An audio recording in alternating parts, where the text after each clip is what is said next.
1 de Pedro, capítulo 2.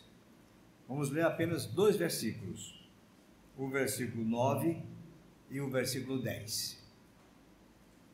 Diz assim: Vós, porém, sois raça eleita, sacerdócio real, nação santa, povo de propriedade exclusiva de Deus, a fim de proclamardes as virtudes daquele que vos chamou das trevas para a sua maravilhosa luz.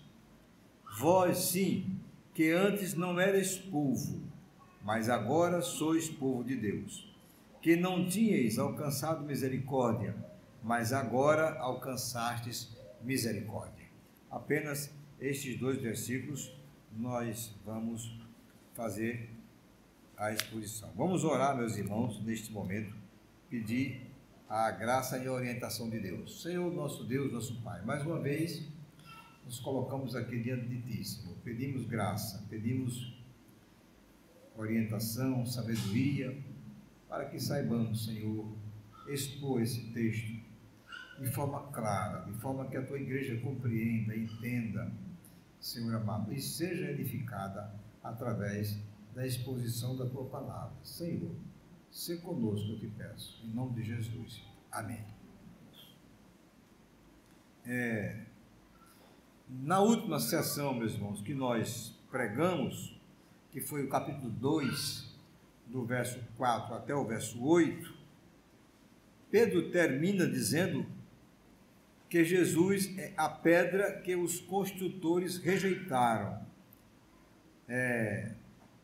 mas que para nós esta pedra é a preciosidade, é a pedra preciosa.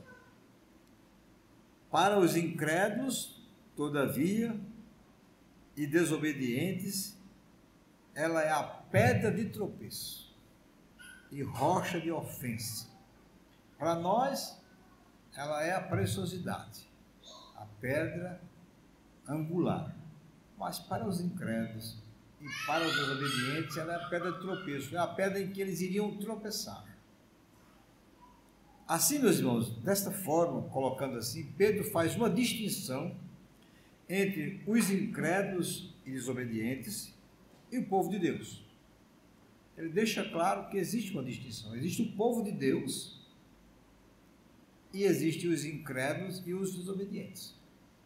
Hoje pela manhã nós pregamos no Salmo 1. E o Salmo 1 faz também uma distinção entre o justo e o ímpio.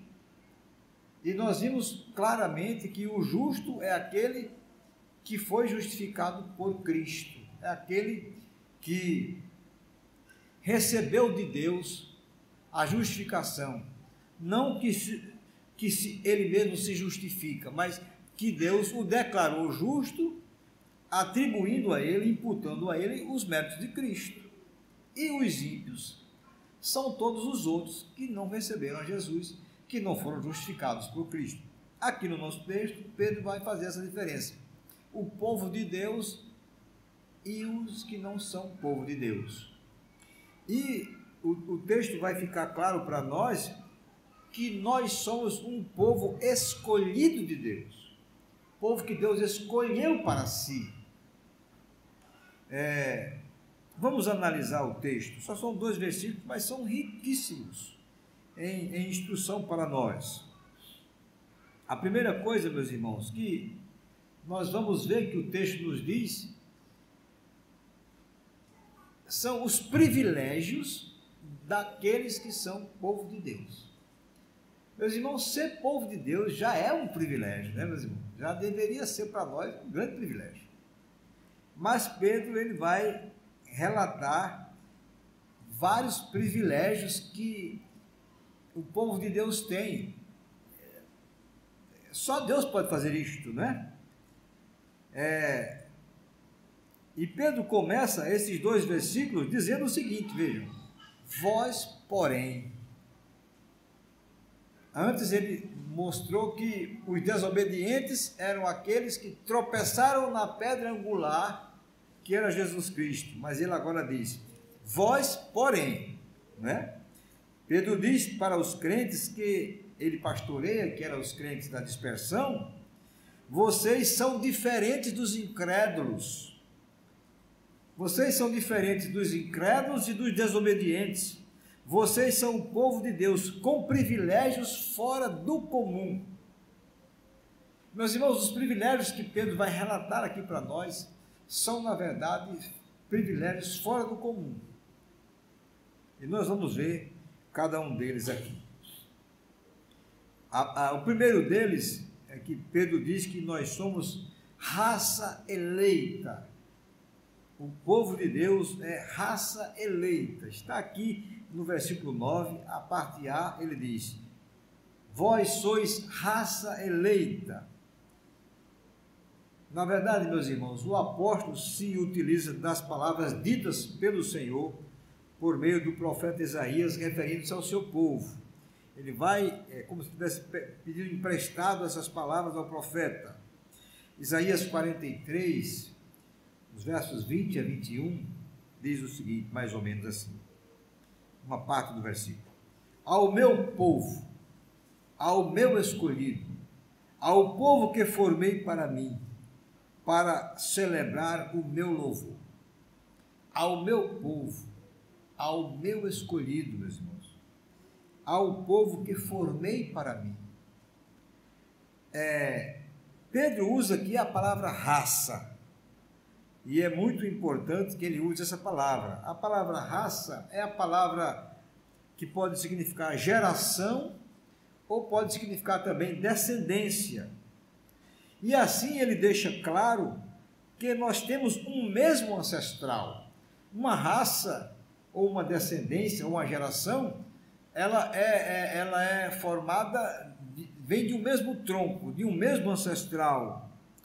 Ou seja, nós temos todos o mesmo Pai, que é o Pai Celestial, que nos adotou em Cristo, e fazemos parte da família de Deus. Espiritualmente falando, claro, como criação de Deus, todos viemos do mesmo Deus. Mas espiritualmente falando, nós temos a Deus como sendo o nosso ancestral, dessa nova raça espiritual, que são os crentes, meus irmãos, raça eleita.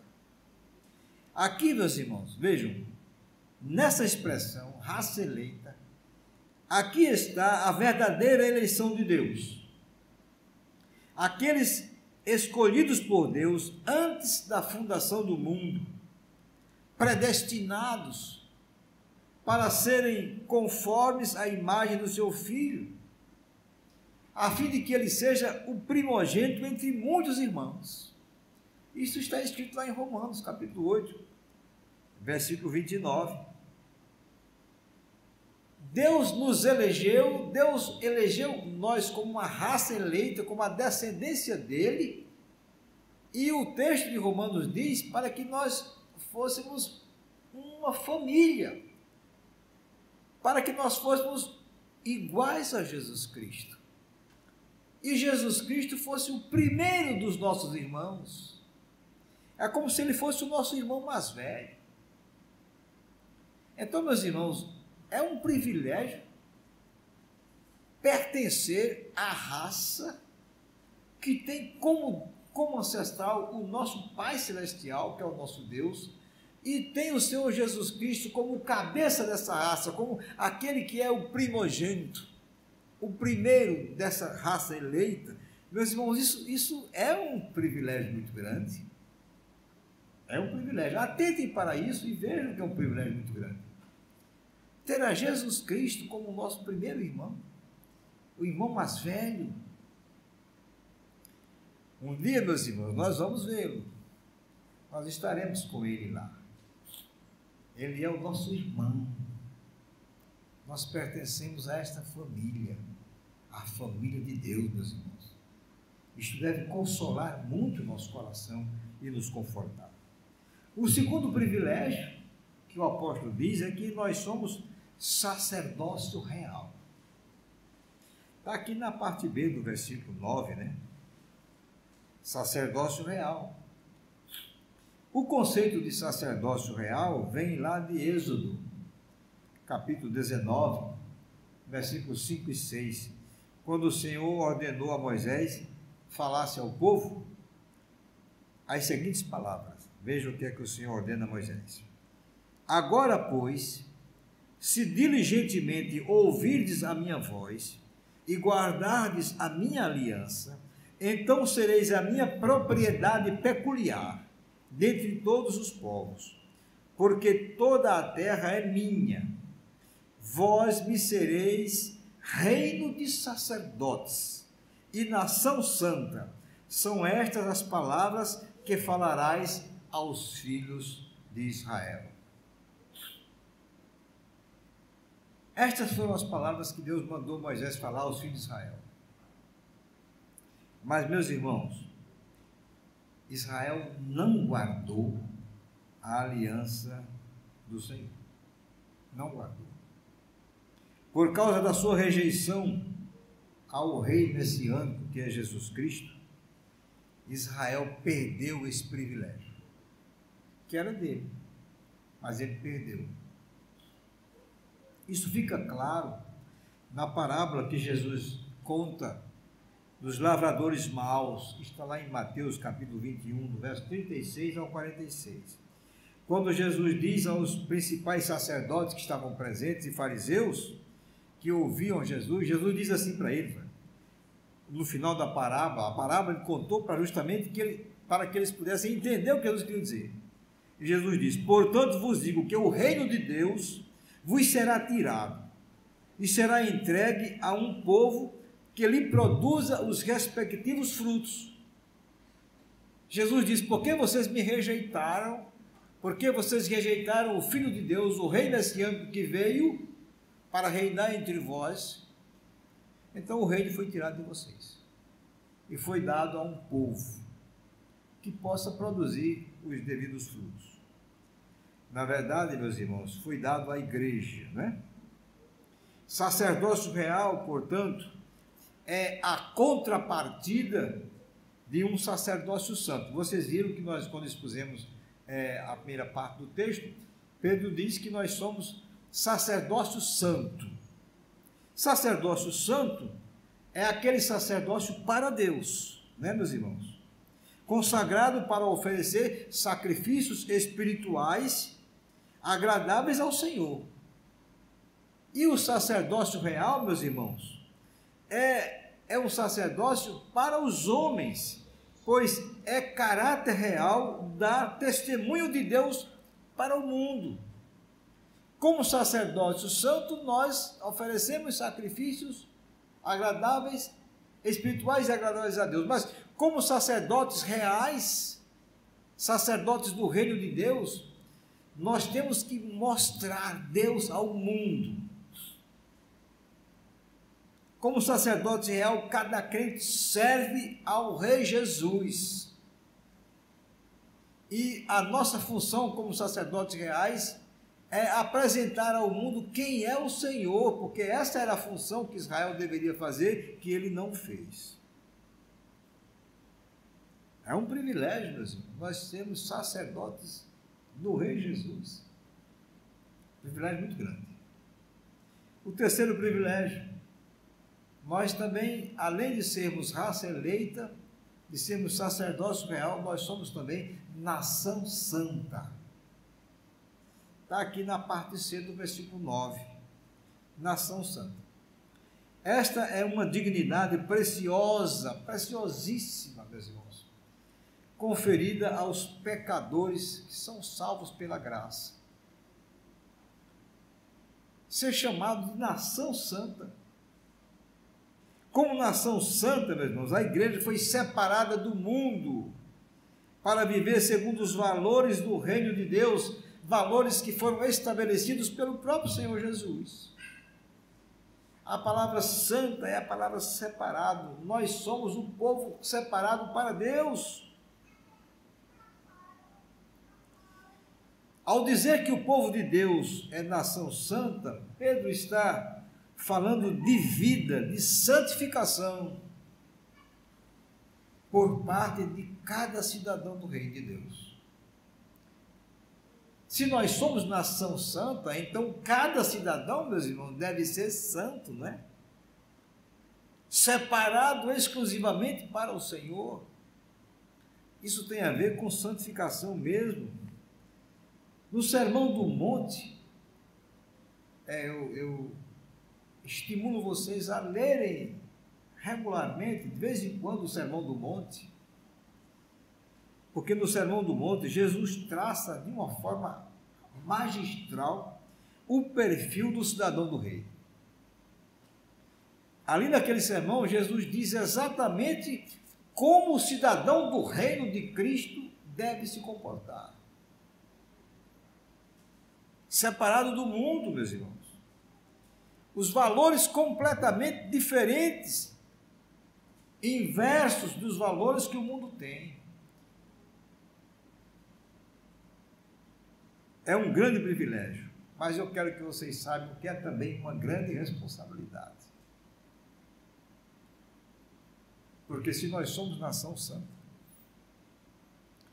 nós temos que viver em santidade, meus irmãos, não tem outro jeito. Nós temos que apresentar para o mundo as qualificações dos cidadãos daquela nação. E as qualificações dos súditos do reino de Deus, dos cidadãos da nação santa, é santidade de vida. É caráter santo. Por isso que eu digo, é um privilégio muito grande, mas também é uma responsabilidade muito grande. O quarto privilégio, o apóstolo Pedro diz que nós somos povo exclusivo. Está aqui no versículo, na parte D do versículo 9. Povo de propriedade exclusiva de Deus. Um povo peculiar, um povo que pertence exclusivamente ao Senhor. Meus irmãos, nós não podemos servir a dois senhores. Ou nós servimos a Deus, ou nós servimos ao mundo, às riquezas, ou a qualquer outra coisa. Mas Deus não aceita que o seu povo, que é povo de propriedade exclusiva sua, sirva a outrem, a não ser a Ele. No texto que nós citamos lá de Êxodo, no capítulo 19, Pedro provavelmente tirou esses privilégios daquele texto. O Senhor diz: sereis a minha propriedade peculiar dentre todos os povos. Dentre todos os povos da terra, meus irmãos, a igreja de Cristo é o povo que pertence exclusivamente ao Senhor. Nós somos do Senhor. Entendam isto de uma vez por todas, meus irmãos. Nós não pertencemos a nós mesmos, nós não pertencemos a ninguém, a não ser ao Senhor. Através do profeta Malaquias, o Senhor disse a respeito do seu povo o seguinte, Malaquias 3, 17 e 18 diz assim: eles serão para mim particular tesouro, naquele dia que prepararei, diz o Senhor dos Exércitos. Poupá-los-ei como um homem poupa seu filho que o serve. Então vereis outra vez a diferença entre o justo e o perverso, entre o que serve a Deus e o que não serve. Essa diferença, meus irmãos, talvez hoje ela não seja muito notável. Deveria ser. Pela nossa vida, pela nossa prática. Mas no dia do juízo, no dia que o Senhor preparou, essa diferença será perfeitamente percebida por todos aqueles. Quando o Senhor diz: então vereis outra vez a diferença entre o justo e o perverso, como nós pregamos hoje de manhã, entre o povo de Deus e aquele que não é povo de Deus. O povo de Deus é aquele que serve a Deus, e o que não é povo de Deus não serve a Deus. Essa diferença vai ficar muito clara no dia do juízo final. Podem estar certos disso. Ele usa a expressão, o Senhor usa a expressão povo adquirido. É um povo que o Senhor adquiriu. É um povo que o Senhor comprou. custou, Senhor, a nós não, custou ao Senhor um preço alto para que Ele pudesse nos adquirir como seu povo, meus irmãos. Vejam o que é que o apóstolo Paulo diz, escrevendo a Tito, no capítulo 2, versos 13 e 14, ele diz assim, meus irmãos, olha, aguardando a bendita esperança e a manifestação da glória do nosso grande Deus e Salvador Jesus Cristo, o qual a si mesmo se deu por nós, a fim de remir-nos de toda iniquidade e purificar para si mesmo um povo exclusivamente seu, zeloso de boas obras. Jesus nos santificou, nos purificou para si mesmo, um povo exclusivamente seu. Um povo zeloso, que zela pelas coisas de Deus. Um povo de boas obras. Somos nós, meus irmãos. Isto, eu volto a dizer, é simplesmente, meus irmãos, maravilhoso podermos ver estas coisas. É simplesmente maravilhoso. Esses foram os privilégios, meus irmãos. 5 privilégios: raça eleita, sacerdócio real, nação santa, aliás, 4, né? Povo de propriedade exclusiva de Deus. 4 privilégios que não tem comparação. Mas agora o apóstolo também vai dizer que o Senhor nos escolheu esse povo com esses privilégios para um propósito. Há um propósito nessa escolha. E esse propósito está na última parte do versículo 9, na parte E do versículo 9. Ele diz assim: a fim de proclamardes as virtudes daquele que vos chamou das trevas para a sua maravilhosa luz. Então vocês são raça eleita, sacerdócio real, nação santa, povo de propriedade exclusiva de Deus para um propósito. E o propósito, meus irmãos, é proclamardes as virtudes daquele que vos chamou das trevas para a sua maravilhosa luz. Os crentes foram escolhidos por Deus não apenas para serem salvos, não apenas para a salvação, mas para o serviço também, meus irmãos. Precisamos entender isto. Eu já sou salvo, eu não preciso fazer mais nada. Não estou falando de fazer mais nada para a salvação. Para a salvação, não. Absolutamente. Mas há um serviço a ser feito em prol da salvação dos outros, né, meus irmãos? Para a salvação dos outros. Um serviço que Deus entregou nas nossas mãos. O Senhor nos chamou das trevas para a sua maravilhosa luz. Isso já deveria ser, meus irmãos, uma coisa a pensar. Nós estávamos nas trevas, caminhando nas trevas, e Ele nos chama, nos tira das trevas para a sua maravilhosa luz.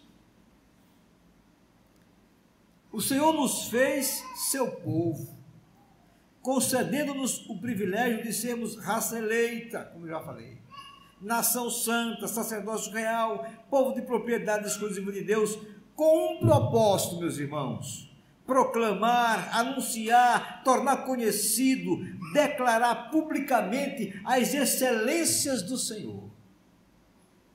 A palavra virtude são as coisas excelentes de Deus, são as excelências do Senhor, as coisas excelentes de Deus. Meus irmãos, este é o propósito. Nós temos que tornar isso público. As pessoas precisam saber dessas coisas, elas precisam saber.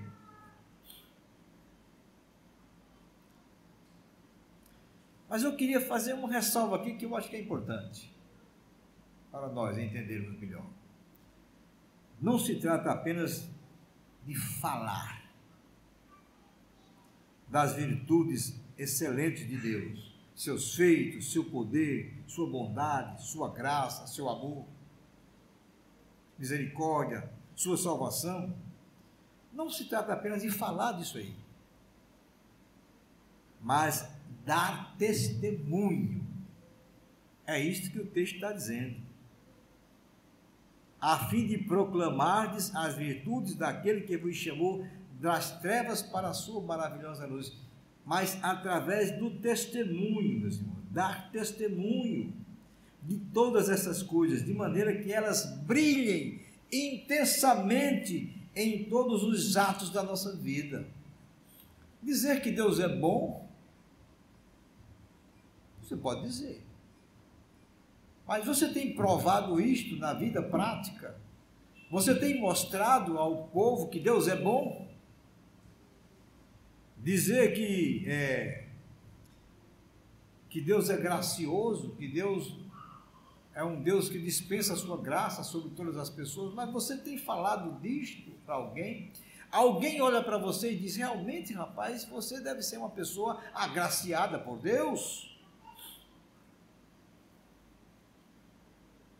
As virtudes excelentes de Deus não devem ser por nós apenas faladas, mas devem ser vividas. As pessoas precisam olhar para nós e ver essas virtudes brilhando em nós, porque elas são tão excelentes que elas deveriam brilhar em nós. Essa é a grande verdade.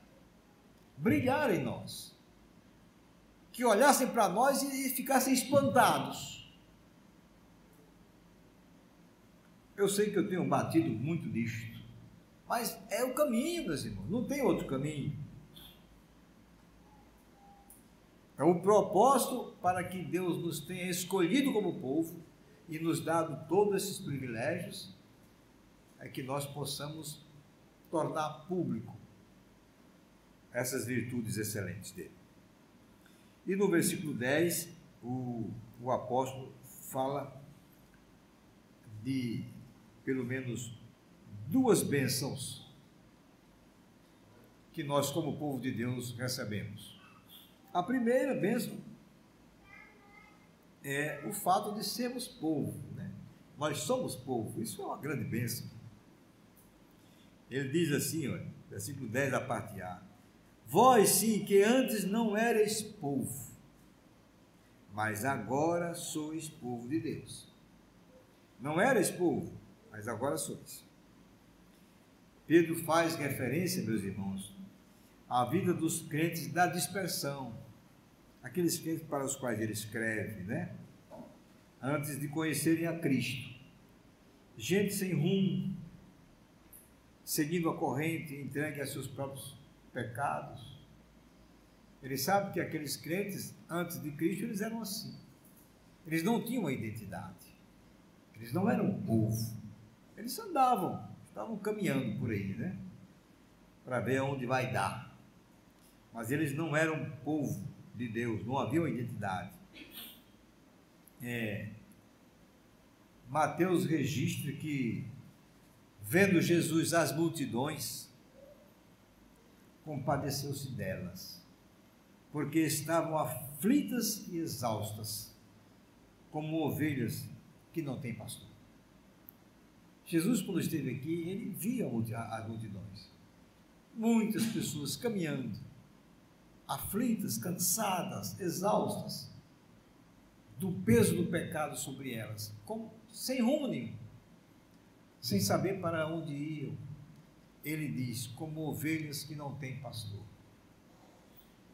O próprio apóstolo Pedro, no capítulo 25 desse versículo, no versículo 25 deste capítulo que nós estamos pregando, ele diz assim, pode aí ver que vocês estão com a Bíblia aberta: porque estáveis desgarrados como ovelhas, agora, porém, vos convertestes ao pastor e bispo da vossa alma. Pedro sabe que aqueles crentes para os quais ele escreve estavam desgarrados, ovelhas sem rumo. Mas agora se converteram ao Senhor, e agora eles tinham identidade. Agora eles eram um povo. É o mesmo que aconteceu conosco, meus irmãos. Nós somos povo de Deus, povo escolhido.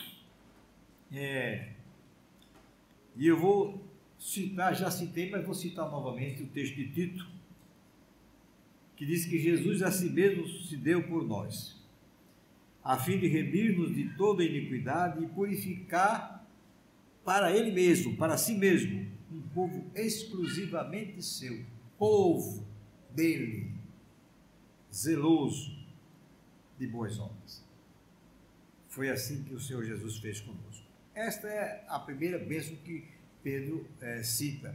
O fato de nós que éramos nada, pessoas andando ao sabor do vento, caminhando com a corrente, com a multidão, agora nós somos povo de Deus, identificados como povo do Senhor. E a segunda bênção que ele diz é que nós alcançamos misericórdia. Está aqui na parte B do versículo 10. Que não tinhais alcançado misericórdia, mas agora alcançastes misericórdia. Não éramos povo, agora somos povo. Não tínhamos alcançado misericórdia, mas agora alcançamos misericórdia. Meus irmãos, a misericórdia é uma das bênçãos da aliança que Deus fez com o seu povo. Uma das bênçãos da aliança. A Bíblia fala muito a respeito disso. E eu posso afirmar a vocês, meus irmãos, que as misericórdias do Senhor são reservadas apenas para o seu povo, para aqueles que temem ao Senhor. Salmo 25:10 diz assim: todas as veredas do Senhor são misericórdia e verdade para os que guardam a sua aliança e os seus testemunhos. Para os que guardam a sua aliança e os seus testemunhos. A misericórdia do Senhor, meus irmãos, é o Senhor não dar a nós aquilo que nós merecíamos, que era a morte eterna, que era o inferno. Mas o Senhor usou de misericórdia e tirou isso de nós. O apóstolo Paulo, falando sobre a eleição salvífica de Deus, ele cita que o Senhor disse a Moisés, quando este pediu para ver a glória do Senhor. Houve um momento em que Moisés pede para ver a glória de Deus. E Deus disse que vai mostrar a ele toda a sua bondade. E é neste texto que o Senhor diz o seguinte, Paulo interpretando o texto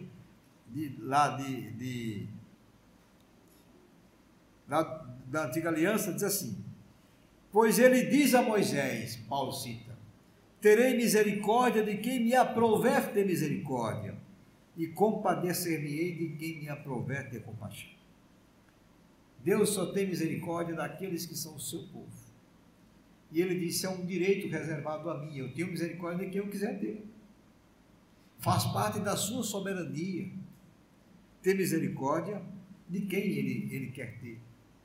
E nós, meus irmãos, essa foi a grande bênção, nós não tínhamos essa misericórdia como todo mundo, mas a misericórdia do Senhor nos alcançou.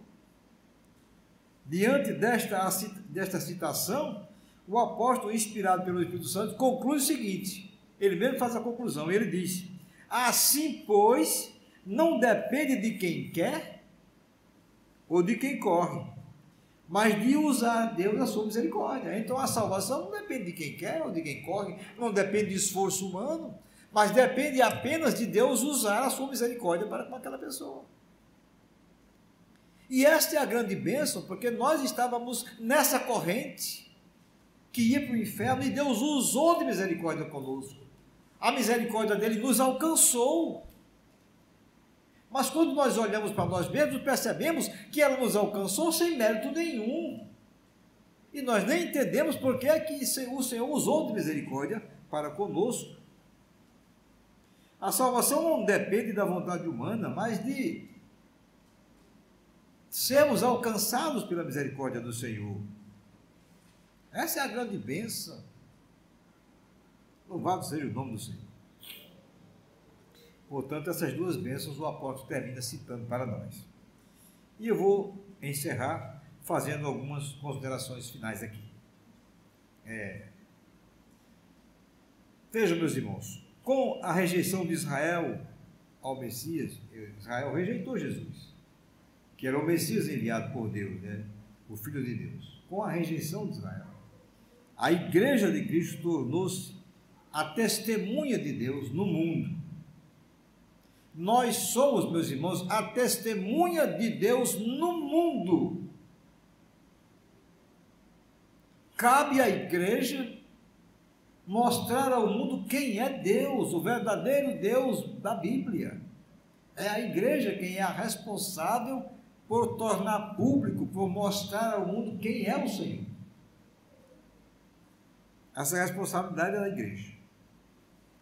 A igreja de Cristo, que hoje ela é formada de judeus e gentios. Os judeus que creram em Jesus e os gentios que creram em Jesus, não importa mais. A igreja de Cristo é formada por aqueles que creram verdadeiramente no Filho de Deus e o receberam como Senhor e Salvador. Essa igreja foi tirada das trevas para a sua maravilhosa luz, para a maravilhosa luz do Senhor, com o fim, com o propósito de proclamar as virtudes, as excelências de Cristo. Esse é o propósito da igreja, meus irmãos. Esse é o propósito da igreja. Proclamar, dizer isto ao mundo de alguma forma. Somos aqueles que o Senhor separou para nós, escolheu e separou para si. Pesa sobre nós essa responsabilidade. Como sacerdotes reais, somos comissionados, convocados a apresentar os louvores, as virtudes de Deus neste mundo desobediente. É responsabilidade nossa, chamados para mostrar as excelências do Rei dos Reis, chamados para tornar conhecido o Senhor Jesus, bem como as suas excelências entre os homens. Nós somos chamados para isso, meus irmãos. Nós não deveríamos desperdiçar a oportunidade de mostrar isso às pessoas. Somos povo de Deus, objeto da sua misericórdia. E isso, meus irmãos, é uma bênção indescritível. Eu, sinceramente, não consigo descrever a bênção de ser alcançado pela misericórdia do Senhor. Mas, por outro lado, como eu já afirmei na exposição, é também um grande desafio para nós, porque está sobre nós a responsabilidade de proclamar, de tornar conhecidos os feitos salvíficos de Deus. E isso não apenas com as nossas palavras. Falar talvez seja muito mais fácil do que viver, mas com a nossa vida, com o nosso dia a dia, de maneira que as pessoas olhem para nós e vejam Jesus Cristo em nós.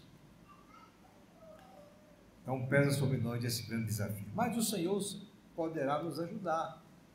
E certamente nós só poderemos fazer isso com a ajuda do Espírito Santo que habita em nós e do Senhor. E esta é a nossa esperança. Que cada um de nós entenda isto. Somos povo escolhido de Deus. Mas há um propósito. É mostrar ao mundo as excelentes virtudes desse Senhor, que o mundo não conhece. Amém? Amém. Que Deus, pois, tenha misericórdia de nós e nos ajude nesse propósito.